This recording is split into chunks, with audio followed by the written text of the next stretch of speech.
teman ya, ini bersama Nyonya saya sedang pagi-pagi jalan, misalnya jalan pagi. Gimana kabarnya? Alhamdulillah. Alhamdulillah sehat. Semangat ya. Semoga yang melihat video ini semuanya diberikan kesehatan. Yang sedang kurang sehat ketika melihat video ini disehatkan kembali ya. Amin ya. Oke. Jadi kita saat ini sekali-sekali bikin video di luaran ya, sambil berjalan seperti ini ya. Oke. Gimana? Mungkin Ibu bisa memberikan tips Bu ketika masa WFH ini anak-anak sudah mulai sekolah lagi, buat orang tua di rumah bagaimana supaya kita tetap nyaman, nggak stres. Gimana tipsnya? Tipsnya ya tetap melakukan kegiatan seperti biasa, tanpa harus terbebani oleh pikiran-pikiran negatif seperti banyaknya permasalahan disebabkan oleh corona dan sebagainya, menyebabkan imun kita juga semakin rendah ya, semakin rentan untuk sakit. Jadi tips saja, tetap jaga stamina, tetap beraktivitas seperti biasa. Itu aja. Jangan terlalu banyak dipikirin gitu ya. Kalau selama membimbing anak-anak sekolah gimana Bu? Ada kendala Bu? Kendala yang paling berat apa Bu selama masa WFH online ini dibandingkan dengan zaman normal dulu? Apa tantangannya terbesar? Tantangan terbesar mungkin faktor kebiasaan saja kali ya. Biasa anak-anak belajar di sekolah sama-sama dengan teman-temannya, lebih menyenangkan. Dan sekarang harus belajar sendiri di rumah dengan orang tuanya masing-masing. Kalau itu mungkin tidak menjadi suatu tantangan yang besar dan berat ya, kalau memang sudah terbiasa dilakukan ketika pembelajaran itu dilakukan seperti biasa di sekolah offline. Jadi online pun ya dirasa tidak menjadi suatu beban bagi orang tua untuk melaksanakan dan membimbing anak-anak belajar di rumah. Jadi kalau sudah terbiasa membimbing, mendampingi, mau online mau offline sama aja ya? Iya. Gitu ya Bu ya. Tepat sekali.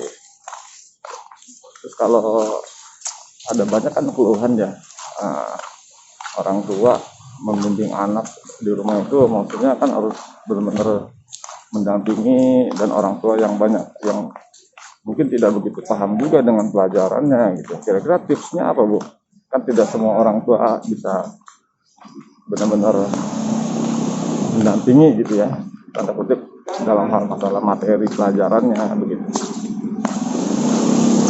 Tipsnya apa Bu? Karena sekarang banyak media sosial, melalui misalnya ruang belajar, melalui Google Classroom, melalui diskusi-diskusi dengan grup yang lainnya, dan juga mereka juga punya kepentingan yang sama untuk membimbing anak-anaknya dalam mencapai semua permasalahan belajarnya. Mungkin bisa didiskusikan, bisa melihat ke Google. Sekarang banyak cara ya, yang penting asal ada kemauan dari orang tua untuk mendampinginya, untuk mencari problem solvingnya seperti apa. Seperti itu.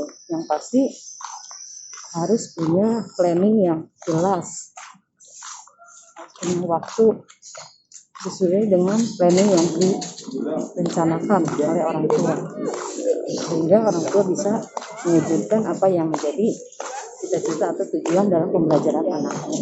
Jadi harus punya prioritas utama dalam waktu. Kalau anak-anak juga ada banyak keluhan juga di rumah itu jadi bosan gitu karena aktivitas di luar juga dibatasi. Itu bagaimana orang tua menghadapi hal-hal seperti itu ya, karena keluhannya juga salah satunya anaknya yang akhirnya bosan gitu loh. Nah, kegiatan-kegiatannya ya itu aja, jadi banyak yang lari ke hanya ke gadget seperti apa. Jadi kita sebagai orang tua sikapnya bagaimana, harus bagaimana?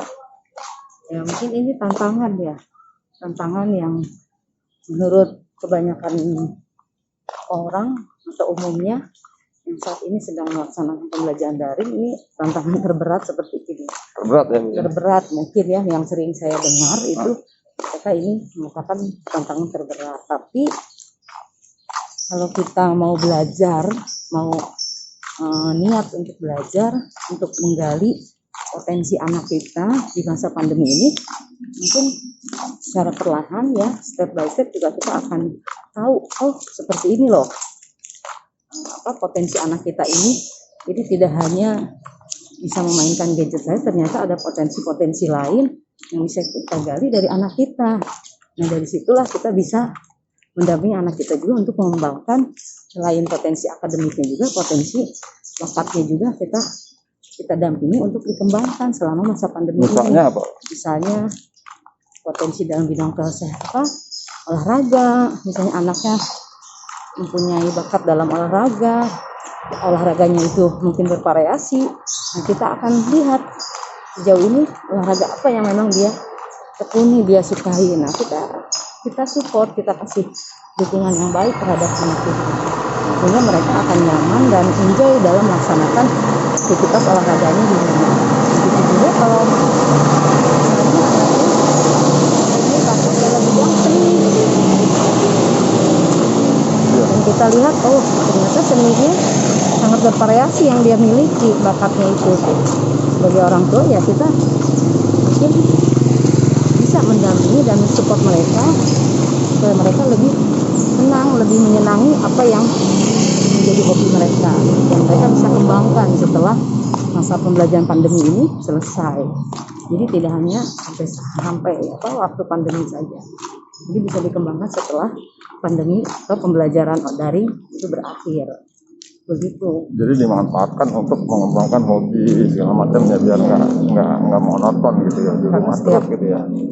Karena setiap manusia kan mempunyai bakat dan minat yang berbeda-beda dan mempunyai multi talenta yang diberikan Allah kepada setiap manusia.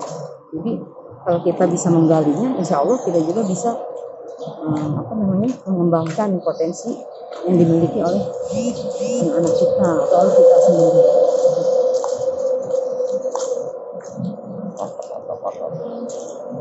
Jadi harus kreatif lah, apa bakatnya digali gitu ya. Walaupun mungkin tetap saja ada kendala malas anak untuk menggali potensinya sendiri, padahal dia berpotensi dalam bidang seni atau dalam olahraga. Nah di sini memang tantangannya orang tua harus tetap support supaya dia tidak hanya mengandalkan permainan di gadget atau di handphonenya saja. Sehingga kalau sudah terbiasa, anak pun akan akan enjoy mengikuti kegiatan yang sesuai dengan hobinya. Jadi tidak ada alasan bosan gitu ya Bu ya. Kalau kita kreatif pasti sebenarnya ada gitu ya. Dan tidak harus mahal ya, kayak gitu tidak harus ada keluar uang ya. Oke, stop.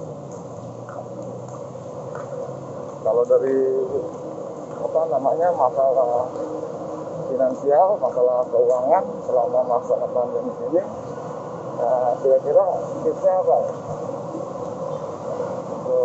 Kan ada juga apa yang disampaikan bahwa juga cukup mengganggu lah ekonomi rumah tangga, keluarga kayak gitu-gitu ya. Jadi kalau masalah tips itu sama saja ya, masa pandemi maupun masa normal seperti biasa juga. Tergantung bagaimana kita mengatur keuangan memang seperti biasanya.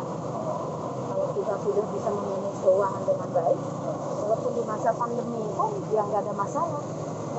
Jadi tidak ada beban dan tidak ada sesuatu yang sulit dalam penggunaan keuangan di masa pandemi. bagaimana kita kebiasaannya memanage keuangan itu dengan baik. Mana yang lebih prioritas untuk kita utamakan, mana yang prioritas tambahan atau yang belum penting atau belum perlu digunakan. Mantap nih, terima kasih tipsnya ya.